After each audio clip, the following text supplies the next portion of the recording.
How's it going? This is Marty, just checking in. So right now I'm at Brikama. This is Echo Bank right there. That's where you go when you're going to pay your fees for the transfer of ownership when you're buying land here in the Gambia. I came here today, first of all, at 6 o'clock in the morning. The bank opens at 8. I came at 6 and there was 4 people already here waiting. So I had to come here at 6 because if I come here like at a normal time in the morning, you end up just behind a big crowd and you're waiting for ages. So, for example, I came here last Friday. I got here about 20 past 6 then. And at that point, there must have been, I don't know, I think I was about 10th in the queue. About 10th in the queue then. And I'm thinking to myself, yeah, that's all well and that's all fine. I'll be able to get in. So I got there around about 20 past 6. Friday gone. I've waited the hour and a half to get in. And then I've waited another hour because they said that the system was down, so they couldn't do the transaction. And I had gone there the Monday previous to that, so last week Monday. I had got there around about, I don't know, about 12 in the afternoon, not thinking about how mad it gets at the bank, because you have this one bank that is taking all the transactions in this area for transfer of ownership and land transfer. So it's a bit of a madness. Excuse my dry hands. So you get your Akalu paper, all right. So that's your Akalu paper there to say, okay, yeah, I'm buying land from one person to another. That's kind of like a private agreement between you, the landowner, and the Akalu. Now, the Akalu is like the local name for the mayor, local mayor of the town. The two of you will sign that. You both would have a witness, and the mayor would have to stamp and sign it as well. And then from there, you can then get someone to do the physical plan. So you'll get someone who will come from the physical planning office, and what he would do is go out to the site, and he will draw. I'll cover this bit again. So he would draw your plot in an area and say, okay, this is the area that you've taken on. He will double check and triple check and make sure there's no one around you that has a plot, sort of like on top of yours. So now what I'm going to do is I now take my receipts from the bank, which I've just got, in conjunction with the physical planning paper, in conjunction with the Akalu paper, and now I'm going to go back to physical planning and get them to print out the paperwork to say, okay, now the government recognizes that this land has now been transferred from one person to another. Once you get that, there's more to do. So let me go over to physical planning and see if I can get that done, and then I'll continue, yeah? Yeah, hi. So now I've just left the physical planning office, and they've now given me their paperwork. So without blowing people personal information out there, hopefully this will work. So yeah, so let me turn the camera this way. So like right now we've got on top the land transfer certification along with the original copy straight from physical planning. I need to now go back to the land and find the mayor and get him to sign all this paperwork and then pay the mayor for doing that. Then after finding him, I've got to find the Seifu.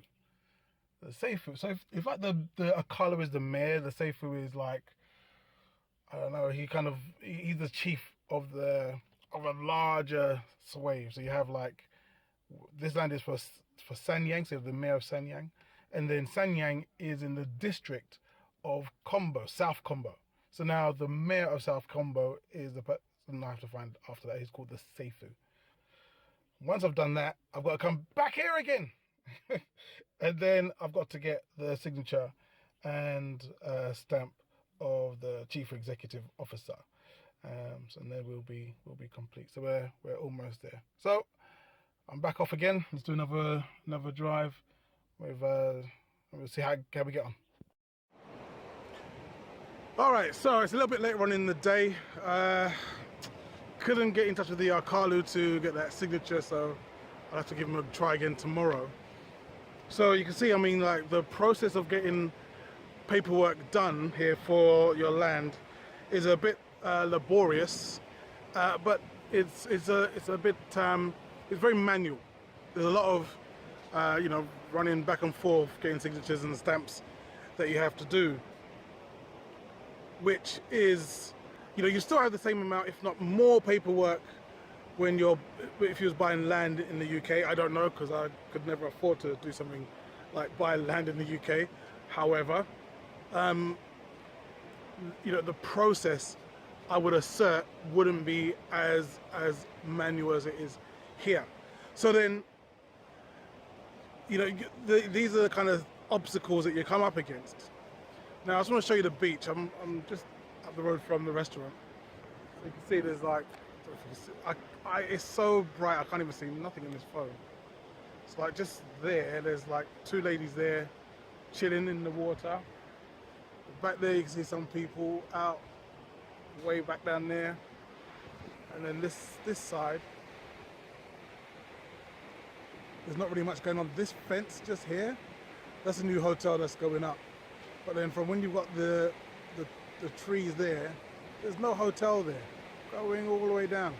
I'm at Pokoloko. It's like one of the busier parts of the beach. And obviously because of COVID-19, all the Europeans have left and gone back to their European prisons. Poor things, they're all in their yards. And it's also Ramadan here, so everyone here is, for the most part, is staying home and chilling with the family. So there's not much going on at the beach. But the reason why I thought I'd finish this video here is to show you that, there is a mad amount of opportunity here. It's the way it works here on the beach is that you don't pay for land if you wanted to set up something on the beach. So it is only reserved for commercial purposes. So if you wanted to set up a beach bar or a beach hotel, something like that, you wouldn't be charged for the land space that your business occupies, as so far as you wouldn't be paying for the land. You would just have to pay a normal lease that will go between you and the government, and you pay to have your building erected. And again, prices here are cheaper than they would be. Obviously labor here is a lot cheaper than it would be over in the UK or in Europe or in the USA. So you get to save money that way, and you get to have this. Right now it's 34 degrees. The sea is looking very inviting, it's warm. And this is a bad day. This is a day where there's no customers. Imagine if this was like you suffering. So there is like mad opportunities here, because the way that these people are going on is becoming more and more draconian, more and more heavy-handed and overt in their subjugation of us and our people. So please, let's try and have a get out plan. If it's coming to Gambia or if it's going to the Caribbean or somewhere else, at the end of the day, shoot, this whole globe is run by the same set of people. Yeah, I was gonna say that, to Blaxit, to exit out of the European jail cell that you've been brought up in, starts here. You know what I mean? It starts there, and I'm not so sure, because to be honest with you, I don't know what it is that I could say I miss about living in London. I can't think of anything. If for example you're into sports, let's say you love watching football, American or soccer, whichever one you prefer, you watch them here live. If you're you want to watch the boxing, it's here. You don't have to pay. You get your satellite dish, You connect it up, you watch it. If you are, if you really want to be able to watch what's going on BBC or on ITV or on Fox, you've got that here. So those kind of things that we use to numb ourselves from the madness which is of living that 9-to-5 rat race, they're all here. But what happens is that once you get here, you start to realize that those things aren't necessary. When you wake up in the morning and you hear the birds singing, and I don't mean, a pigeon outside making a mess. I'm talking about you're hearing, a bird of paradise singing to you in the morning. When this is your commute to work, all of a sudden, you don't really need the mind-dulling effect of a soap opera to keep you, able to forget about what happened at work. You don't need to go to the bar every Saturday, Sunday, Friday, Saturday, Sunday. You don't need to. It's not necessary, because why would you? Or you could do something like, let me go and help people in a certain part of town where they don't have good sanitation or something. I don't know. Whatever it is that floats your boat right now, you'll find that there are much more engaging, much more life-affirming things that you can be doing with your time and your life. You wasn't made to come, to be born and work from 9 in the morning. So let's say you got to take an hour to get to work, so that's 8 in the morning, but it takes you an hour to get dressed, so that's 7 in the morning.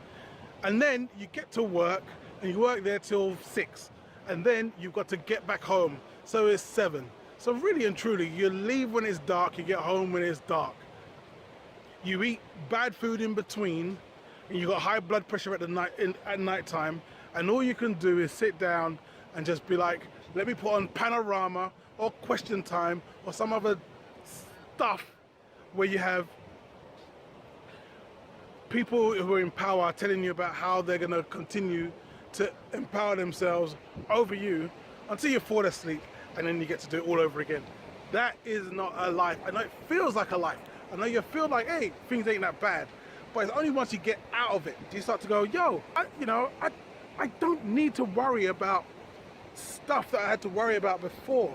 My blood pressure has gone down, or my diabetes isn't messing around, or instead of having breakfast, instead of having cornflakes and milk for breakfast, what I'll do is I'll tell the young man down the road to bring me some coconuts from his trees, and I'll have that for breakfast. Wouldn't that be a treat? It's like, these are the things that are available. So yeah, get out of your mental prison. Come and see this place for what it is. But yeah, that's it. Thanks very much for watching. Please press the like button, subscribe, and I'll try and get some more videos out. All right, peace.